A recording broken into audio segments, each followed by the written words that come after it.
नमस्कार, बहुत स्वागत है आपका। मैं हूं अमित पालित और इस वक्त मेरे साथ बहुत ही विशिष्ट अतिथि मौजूद हैं।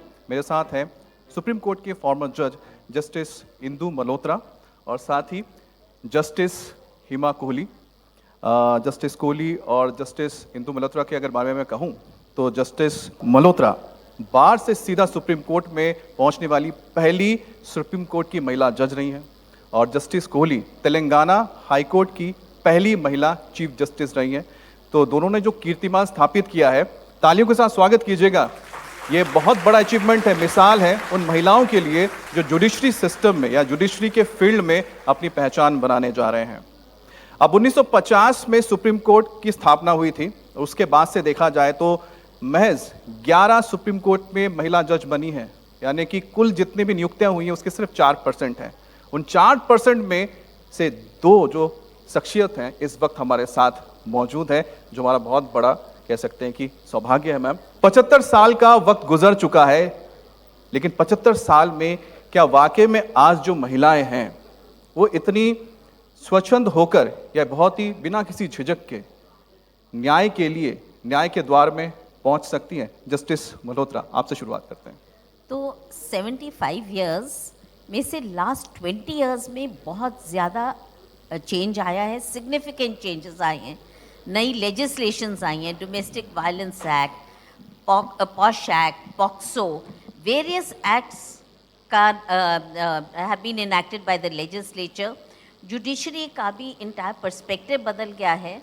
सो इससे बहुत फ़र्क पड़ा है। जो सिटीज़ में हैं महिलाएं बहुत कॉन्फिडेंट हैं कोर्ट्स जाने में, उनको कोई झिझक नहीं है। जो प्रॉब्लम है वो रूरल एरियाज़ में है, क्योंकि वहाँ लैक ऑफ अवेयरनेस है, फिनेंशियल डिपेंडेंस है और फैमिली ऑनर वगैरह के इश्यूज अराइज होते हैं। जस्टिस कोहली, ये जो 75 साल का सफ़र रहा, इसमें क्या महिलाओं की जो भागीदारी है, जब हम 4% कहते हैं कुल नियुक्तियों में, क्या वो जगह मिल पाई है जैसा होना चाहिए था? देखिए, जब आप मेल फीमेल रेशियो पॉपुलेशन की बात करेंगे तो आज की तारीख में as per the records 48.5% is the population of women. उतनी महिलाएं हैं हमारे देश में, विज़िवी 51.3% मेल्स। लेकिन अगर आप रेशियो काउंट करेंगे कि इतनी महिलाएं होने के कारण क्या वो क्यों नहीं बनी जजेस, वो क्यों नहीं आई मेन और भी सुप्रीम कोर्ट में सिर्फ 11 और क्यों नहीं आई? वजह ये है कि शुरुआत में मैं अब अगर अपनी बात करूं तो मिड 80s में बहुत कम महिलाएं थीं जो लीगल प्रोफेशन को चूज़ करती थी और उसमें स्थिर रह के आगे बढ़ती थी। उनकी कंपल्शंस काफ़ी थी। वो कंपल्शंस ये भी थी कि कईयों को शादी करके अपना करियर छोड़ना पड़ता था, अपने फाइनेंशियल सिचुएशन को देख के भी छोड़ना पड़ता था, बिकॉज जिसकी जेस्टेशन पीरियड लॉ प्रैक्टिस की बहुत लंबी होती है, 5 से 7 साल होती है। कई सस्टेन नहीं कर पाती थी अपने आप को। लेकिन जैसे जैसे स्थिति बदल रही है और लेडीज़ आ रही हैं प्रोफेशन में और सस्टेन कर रही हैं अपने आप को, मेरा एम्फेसिस सस्टेनेंस पे है। आजकल जब हम कॉलेजेस में देखते हैं, लॉ कॉलेजेस में, तो वहाँ पर जो महिलाएं स्टूडेंट्स जो हैं उनकी तादाद बहुत है, कई बार तो पुरुषों से ज़्यादा है। लेकिन जब हम देखते हैं जुडिशरी के फील्ड में जब जाते हैं तो हम देखते हैं कि वहाँ पर तो लैक है, वहाँ पर तो है ही नहीं उनकी तादाद उतनी जितनी होनी चाहिए अनुपात में। तो ऐसे है कि 1990s में जब इकोनॉमी ओपन अप हुई तो बहुत एवेन्यूज़ खुल गए विमेन के लिए टू कॉर्पोरेट सेक्टर में जाने लिए। तो इसीलिए लिटिगेशन में कम थे, कॉर्पोरेट सेक्टर में गए, PSUs में अपॉइंट हुए, बैंकिंग सेक्टर में गए। So women chose lot of places, जैसे गेल है, ONGC है, इनके लीगल डिपार्टमेंट्स में ये काम करने लग गए थे। तो सब लिटिगेशन को नहीं ऑप्ट करते, और जो नॉर्मली जजेस बनते हैं they are people who are litigators. So that's why the percentage may not be matching, but I will say कि percentage of women has increased। अब जो representation है वो symbolic नहीं है। एक सवाल मेरे दिमाग में आया है जस्टिस कोहली जी, क्या ऐसा नहीं है कि महिलाओं के लिए जब वो लॉयर बनती हैं, बताओ लॉयर बनना ही बड़ा मुश्किल हो जाता है, खुद को स्टैब्लिश करना हो जाता है, जुडिशरी की बात तो बाद में आती है। क्या आपने इस तरह की चीज़ें फेस की? बिल्कुल करी। मैं अपने पर्सनल एक्सपीरियंस से ये कह सकती हूँ कि जब मैंने लॉ चूज़ किया एज अ सब्जेक्ट, मेरे परिवार में कहीं दूर दूर तक कोई वकील, कोई जज, कोई भी नहीं था ऐसा जो कि इंस्पिरेशन हो सकता था या जिससे गाइडेंस मिल सकती थी. So to that extent it was a lonely journey. And also the fact कि जब आप इस प्रोफेशन में जाते हैं और आपको सीनियर्स ज्वाइन करने होते हैं तो ढूंढना भी किस ऑफिस में काम करना है, किस प्रकार के सीनियर के अंडर सीखना है, ये भी बहुत ज़रूरी होता है. अगर आप उस ऑफिस में जाएँ जहाँ काम मिले, जहाँ आपको अपॉर्चुनिटी मिले, तो आपको खिलने का मौका मिलेगा. I was lucky, I joined chambers where I got those opportunities. But the initial days are very difficult. शुरू में 4-5 साल तो अगर आप सोचें कि आप घर चला सकते हैं वकालत करके, तो बहुत भारी काम है. अगर आपके फैमिली में बैकअप नहीं होगा, सपोर्ट सिस्टम्स नहीं होंगे, इकोनॉमिकली इंडिपेंडेंट आप जब तक नहीं हो सकते, जब तक आपका करियर ब्लूम नहीं करता. तो ये सब परिवार के सपोर्ट के बिना, बैकअप के बिना संभव ही नहीं है शुरुआत. उसके बाद आपका मौका जब मिलता है और आप अपनी जगह बनाते हैं करियर में, आपको कई चैलेंजेस आते हैं. दफ्तर नहीं है, आपका चेंबर नहीं है, आपको लाइब्रेरी बनानी है. आज के डेट में जब डिजिटल वर्ल्ड है, एवरीथिंग इज़ ऑनलाइन.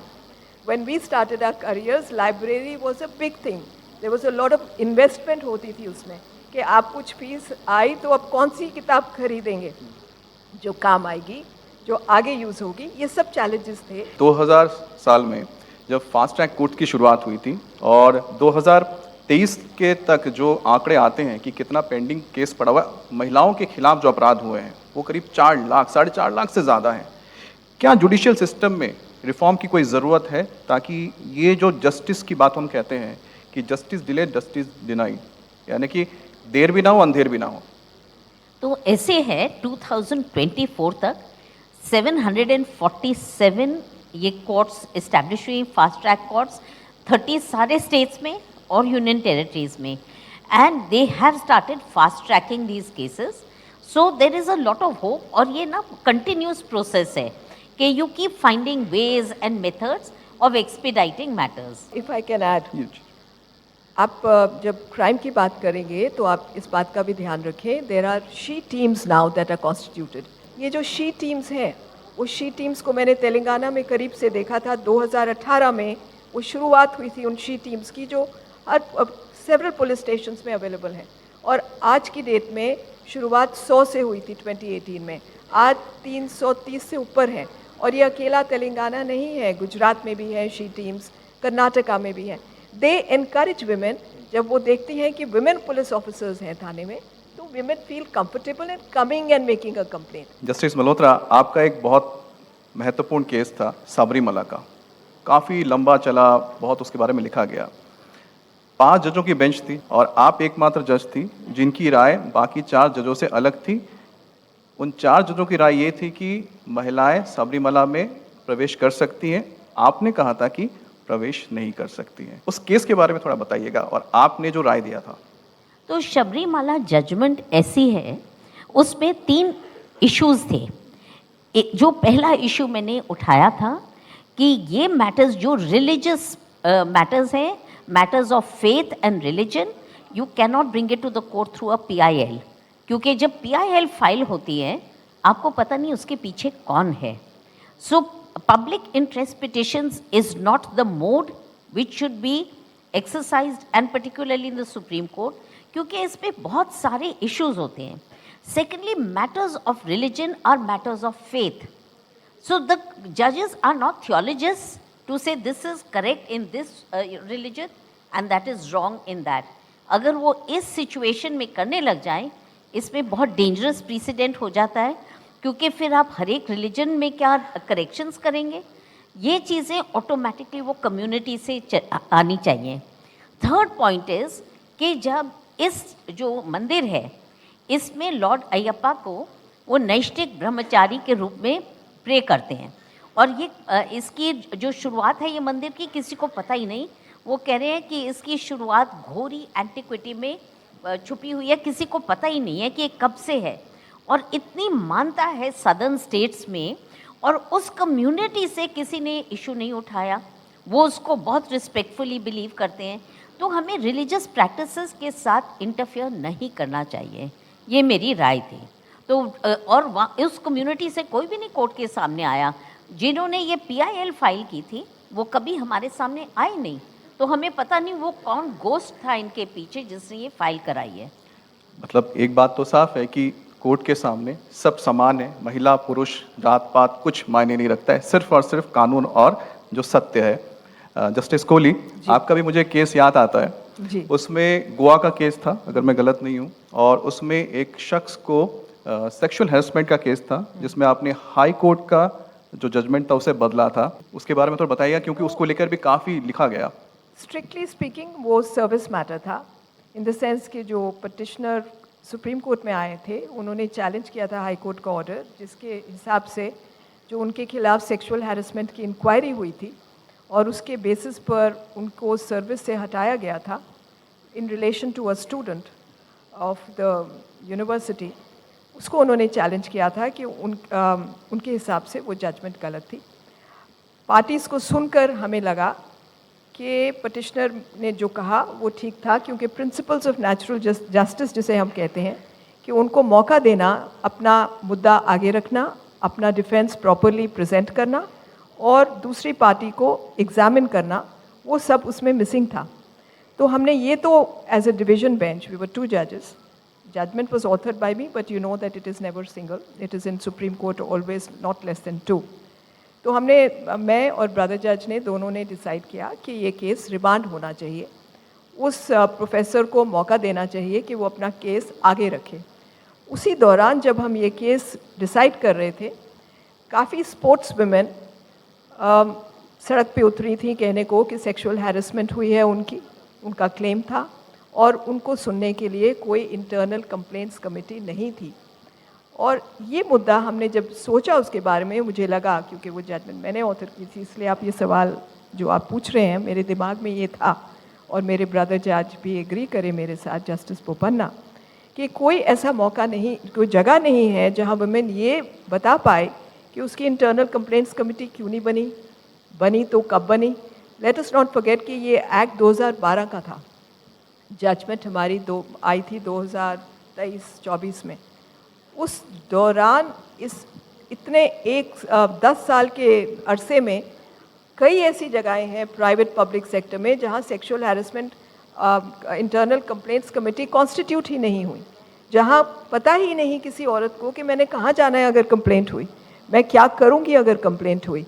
इसमें private sector, the government sector, the public sector undertakings, सबका रोल है। इसलिए हमने वाइड बेस्ड डायरेक्शंस इशू की हर स्टेट को, हर चीफ सेक्रेटरी ऑफ स्टेट को, कि वो रिपोर्ट्स फाइल करें कि कमिटीज़ बनी है, नहीं बनी, क्यों नहीं बनी, किस तरह एक्ट इम्प्लीमेंट हो रहा है। So it had wide ramifications. Case आज भी चल रहा है उन्हीं डायरेक्शंस की इम्प्लीमेंटेशन के लिए। जस्टिस कोहली, क्योंकि हमने बहुत हैवी बात कर ली है, सब देखिए शांत हो गए हैं, उनको सबको लगता है कि आप लोग बहुत सीरियस होते हैं, आप लोग मुस्कुराते कम हैं। अच्छा, घर में भी आप लोग ऐसे ही होते हैं, या घर में भी आप लोग जाते हो सब बोलते हैं कि माय लॉर्ड आपका ही फैसला, हाँ आप जो बोले वही है घर में? In my family, it was a all-woman family in the sense after my father passed away, उनकी मृत्यु के बाद for mother और मैं और मेरी सिस्टर, तो और मैं छोटी सिस्टर हूँ, बड़ी बहन है मेरी, और मेरी मदर थी जब तक उनका इंतकाल नहीं हुआ 1 साल पहले। तो घर जाते टाइम जब मैं घर आती थी तो मुझे कहा जाता था, और बहुत माँ, और ये बात माँ या बड़ी बहन ही कह सकती है, कि जब आप घर आए कार से तो याद रखिए कि वो जो आपने मैंटल, जो गाउन पहना हुआ है जज का, वो बाहर छोड़ के घर में एंट्री लें। घर में आप छोटी बहन हैं और घर में वो काम करना है जो हर साधारण परिवार में आप करते हैं। पानी का ग्लास मंगाते थे आपसे? क्यों नहीं, अपने आप से कहा जाता था, अब खुद ले लो, अब बहुत नखरा हो गया कोर्ट में, तुम्हारे को पैम्पर किया जा रहा है, अपना पर्स खुद उठाओ, खुद अपने कपड़े संभालो, अपना पानी खुद लो, and by not that normalizes you feel human, you feel you are in connect. जब मैं तेलंगाना में चीफ जस्टिस थी तो एक दफ़ा मेरी सिस्टर ने कहा कि चलिए बाज़ार में जाके थोड़ी सब्जी लेते। Very nice, we have Rythu Bazaars there. Rythu Bazaar का मतलब है वीकली फार्मर्स मार्केट। तो जहाँ हम रहते थे उसी के पास कोई रायतू बाज़ार था, तो हम चुपके से निकल पड़े अपनी गाड़ी में, चुपचाप गए, सिक्योरिटी को छोड़ा, ली सब्ज़ी, ली, बड़ी खुशी से ली सब्ज़ी, लेना फल लेना किसको नहीं पसंद। दिक्कत ये हुई जब वापस आई तो security was in a big spin. They couldn't imagine that I could have gone out without letting them know, and both of us came with bags full of vegetables. So those were good experiences. मोल भाव किया था ma'am आपने? बिल्कुल, तसल्ली से. So ये experiences आपको human connect करते हैं. आपका दिमाग स्थिर रहता है, बैलेंस रहता है. आप आइवरी टावर में रहकर वैसे भी जस्टिस नहीं कर सकते. Pulse of the public and the knowledge of what is happening around you बहुत इंपॉर्टेंट है जस्टिस करने के. चलिए चलते चलते जस्टिस मल्होत्रा, अगर आप यूथ को संदेश देना चाहेंगे जो इस फील्ड में आना चाहते हैं, बहुत संक्षेप में. जो मेरा एक्सपीरियंस रहा है मैं अपने एक्सपीरियंस से बताऊंगी. एक तो अगर एक बार आप लीगल प्रोफेशन में आए तो one, you must be consistent. You have to work. You should be at your work place every day during designated hours. You can't say आज मेरा मैटर नहीं लगा, आज मैं शॉपिंग जा रही हूँ या I am going to see a movie. You should be available like any professional. That is the first point. Second is जो आपके हाथ में काम आता है उसको आप डिस्पैच के साथ डिस्पोज ऑफ करो. काम रीजेनरेट होगा अपने आप. मैं आपको अपने पर्सनल एक्सपीरियंस से ये कह रही हूँ कि जो मेरा पहला मैटर आया जब मैं एडवोकेट ऑन रिकॉर्ड बनी थी, वो जैसे ही ख़त्म हुआ कोई अननोन सोर्स से एक और मैटर आ गया और ऐसे ही वो बढ़ता गया बढ़ता गया बढ़ता गया. So bottom line is that you have to discharge your work faithfully and with promptitude. And third is you must have a very good work ethic. Don't let work pend on your table. I think these are three very important things which I would like to share with all the people who want to become lawyers. It's very important to discharge your work with promptitude and with conscientiousness. Can I add to it? Whatever my colleague has said, absolutely dot on. One more thing. Never forget to keep your heart in the right place. Right? Make sure that when you are a practitioner, it is not the fees that counts. It is the nature of work you're doing. The money follows if you're good. It should not be your target कि fees कितनी मिल रही है. कोई case में कोई client कुछ भी नहीं दे पाएगा तो आपको एक्सपीरियंस से एनरिच कर रहा है. That is equally important. So remember, keep your heart in the right place, rest will follow. And it is natural. It's not the other way around. ये बहुत ज़रूरी है. तो जस्टिस कोहली जिन्हें कि स्ट्रिक्ट जज कहा जाता है, आज उनका हमें एक सॉफ्टवेयर वर्जन देखने को मिला और साथ ही जस्टिस मल्होत्रा का भी हमें एक अलग रूप देखने को मिला. बहुत बहुत धन्यवाद, आप दोनों ने हमें वक्त दिया. धन्यवाद.